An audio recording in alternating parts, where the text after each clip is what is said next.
Hey guys, welcome to the channel. My name's Jay. I'm going to be doing a YouTube video around DoorDash and Uber Eats delivery and what it's like to be doing that service from this end as a driver in Australia. Because when I started to look for this online, I couldn't find anything that was sort of native to our country, and there was lots of tips for overseas but nothing actually for our unique set of circumstances here in Australia. So that's one of the biggest takeaways that I want out of this video, is that we're doing it for Australia. We're doing it for our unique set of circumstances. Obviously, you know, within Australia there's a whole diverse range of challenges that you might come up against, but I'm in a regional town and I'm hoping that some of these tips that I have on starting with Uber or DoorDash will help you. The first thing you need to do when starting with either of these is obviously you need a mode of transport, whether that be a bike, e-scooter, e-bike, car, excuse me, motorbike. You need some form of safe, reliable transport to get you from A to B and B to C, C to A, wherever you end up finishing.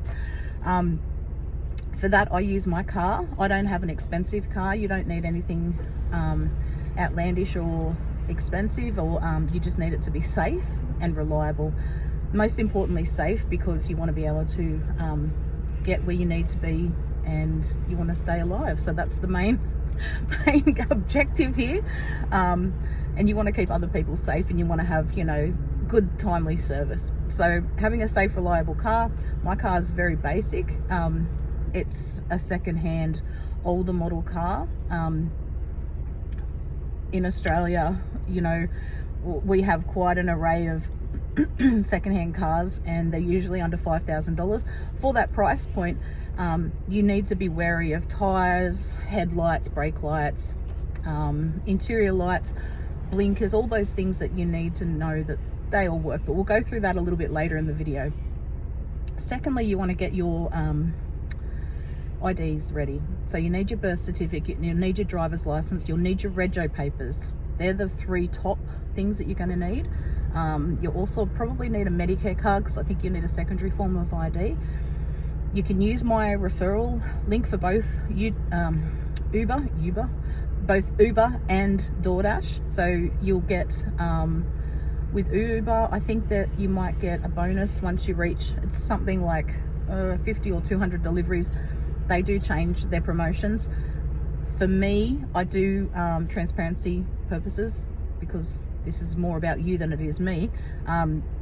If you reach, I think it's 200 deliveries, which is a huge amount, then I may get some sort of bonus, which again, between $50 and $100 or something around that mark.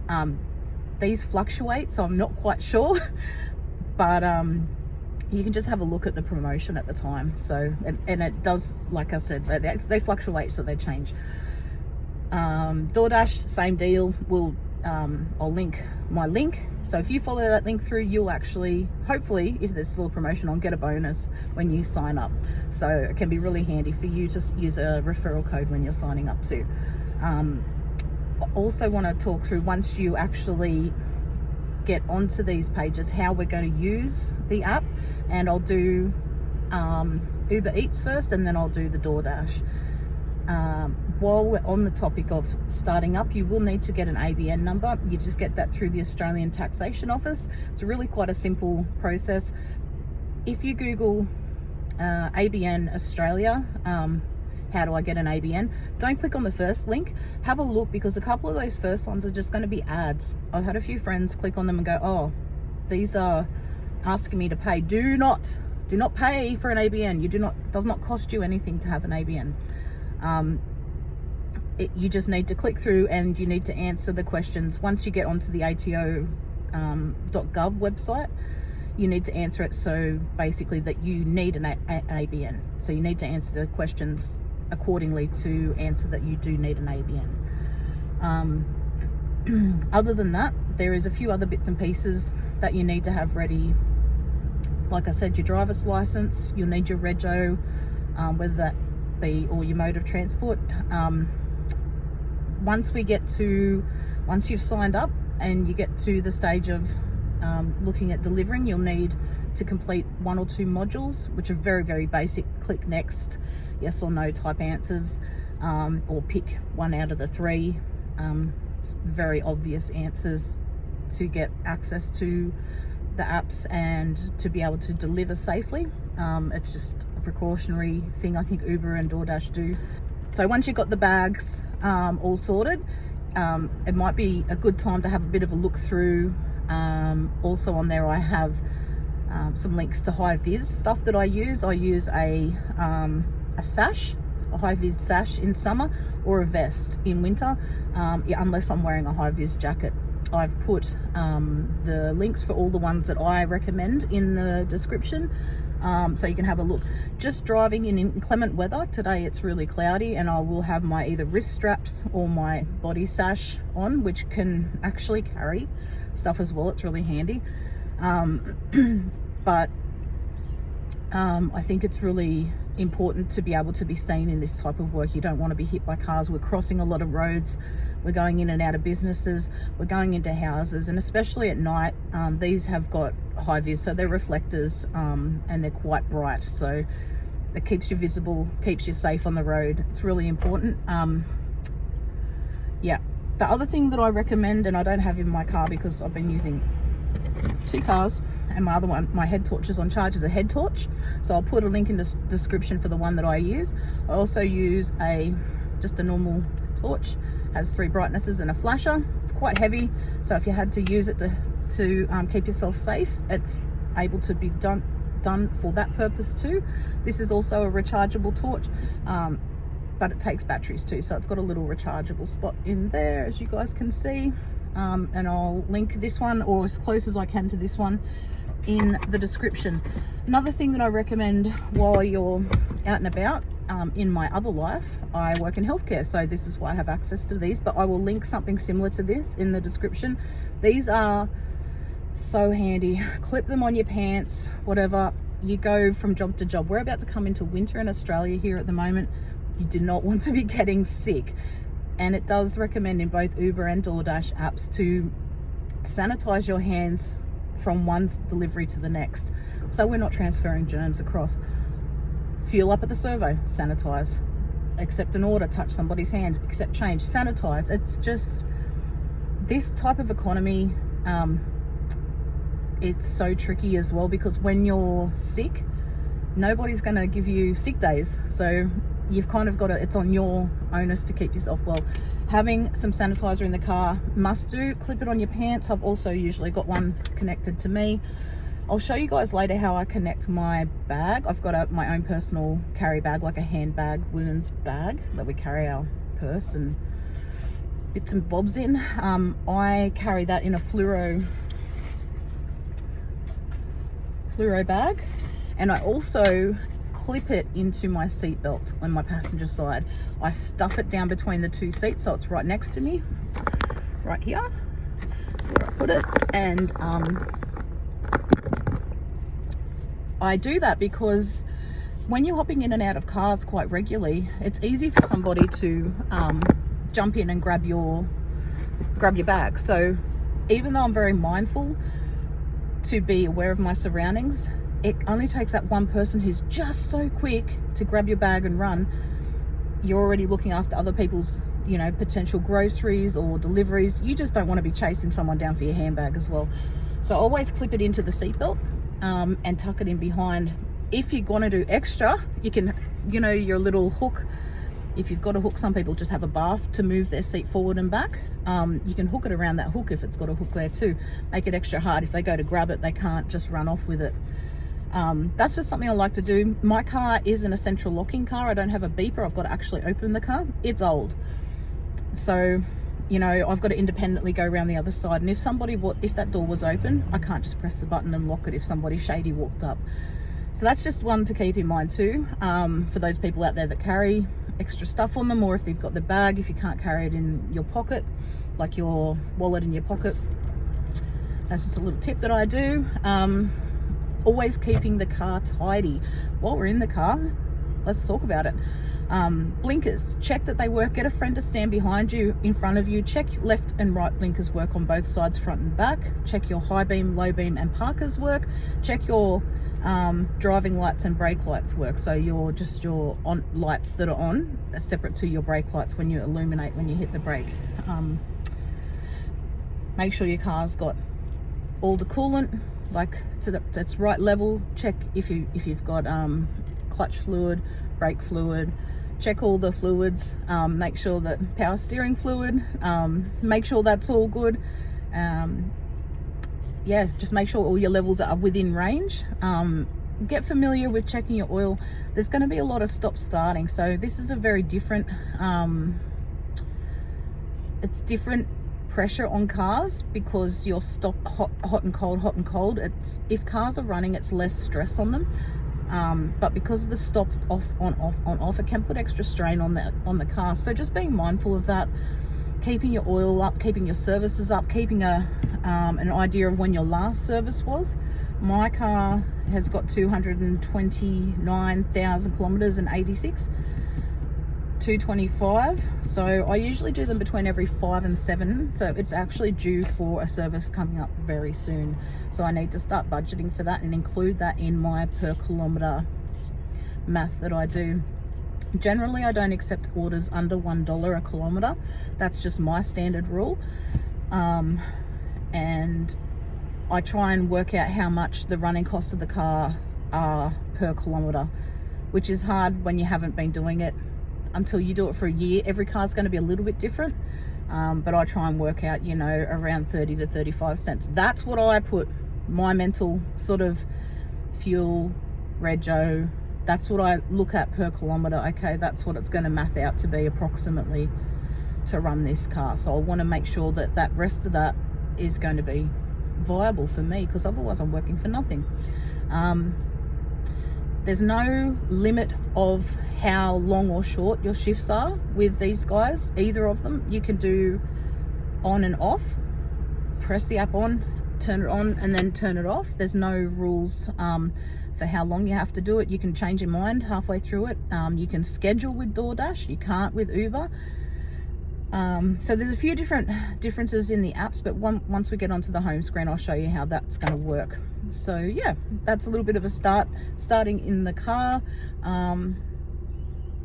Always being aware of your surroundings, but the HiVis stuff, I really emphasize that. It's really important to be seen. And I think for me, if I'm going into a bit of a shady area, I'll take my hand torch, but I'll always have my head torch on, which is really handy because I don't have to take it and I don't have to put it on and off. I just leave it on at night and I can just click it. And I've got my hands free to carry everything. I can see where I'm going, which is really handy. So that makes it really easy, I think, is the whole idea is we want things to be quite streamlined and simple. We want to get our job done, so we want to make it easy. Something you can do to have good care of your wheels and tires to make sure you're safe on the road is to check your tread. These ones are quite new. This is a wear mark here. I'll show you from the side. It's notched right down, so that gives you a bit of an indication. So it's an indicator of when you need to replace your tires. These are quite new tires, so they've still got a lot of tread. Like checking all of your bulbs are working around your car, your headlights. So check where your blinkers, your headlights, your tail lights. Check your windscreen wipers are working, your interior light. I think we've gone over a few things like that. Get someone behind you to check your brake lights, because you want brake and driving lights going, and you want someone to check your low and high beam and that you're up against a wall potentially, to check that your high beam and low beam are aiming in the right directions. Another thing to be mindful of is check where your mirrors are. Someone bumped mine the other day in the shopping centre, and mirror adjustments are a common thing that we have to do too. Okay, we're going to use the app now. So from top left, we're starting. So inbox, click on that. Going into the first one, it says earn up to $276 extra with Quest this week. Going back from the inbox, again, and you can see where all your mail comes in. That's how they communicate with you. The next going down the list is refer friends. I'll put a code in the description if you wanted to use my code to join up. Following down from that is opportunities.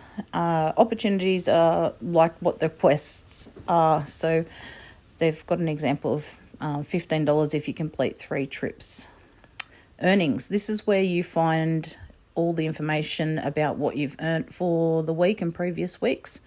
You've got options to go from week to week and how much you've earned. You can see how many hours you've been online, how many trips you've made, and the full breakdown. This is really handy if you've got reporting for Centrelink, also for tax obligation purposes. So you can toggle to the week that you need.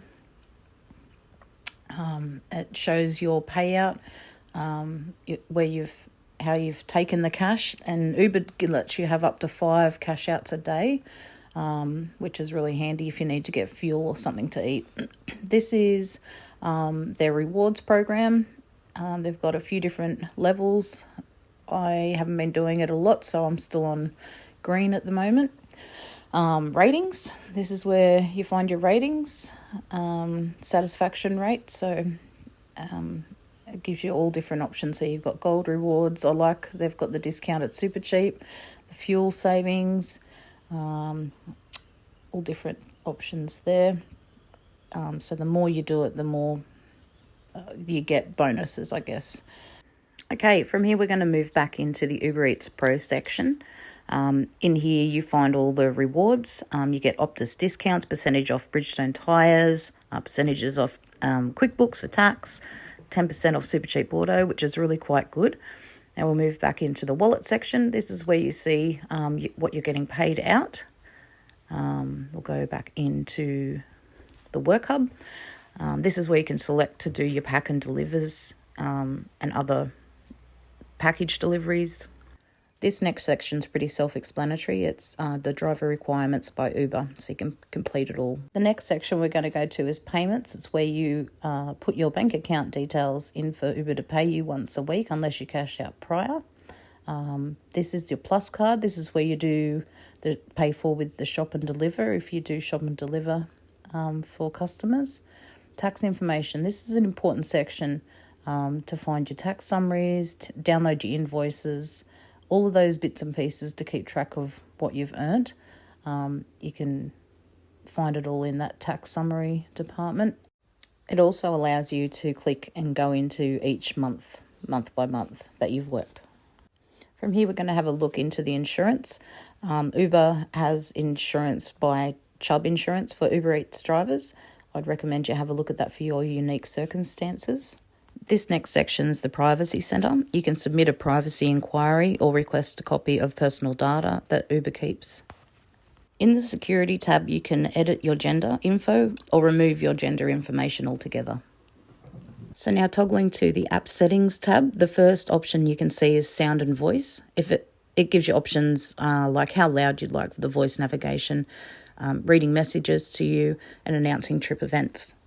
In navigation in the app settings, you can choose which Maps navigation suits you best. I use Uber Maps in the day and Apple Maps at night. Accessibility tab has options like hearing and communication settings. Night mode is what it says. It's either automatic, on, off, or using the phone's native setting. I'm going to come back to emergency contacts because that's an important part of this, but we're going to go into Siri shortcuts, which is quite self-explanatory as well. Next up, we have the speed limit. So you can show the speed limit on the app, and it shows you if you go over or below. The ride check is when Uber contacts you when a delivery appears to not go as planned. It's a safety tool. Crash detection is also built in here too. Something I wanted to come back to is the Follow My Trip, along with letting friends and family know when you're working. This feature allows you to have a friend or a family member follow along with you while you're actively delivering. Every day on the Uber Eats delivery pages online, there are instances of women having to leave jobs, run to their car, or cancel deliveries for fear of their own welfare. This is just unacceptable. So this is a feature I really want women especially to get familiar with, along with wearing high vis and a head torch. You can make yourself much less of a target. The idea is to stay safe and come home after work. So I hope these tips have been helpful. Please let me know in the comments if there's anything that I've missed. I'm sure there's plenty. This is my first time doing this, but good luck, and reach out if there's anything else I can help with.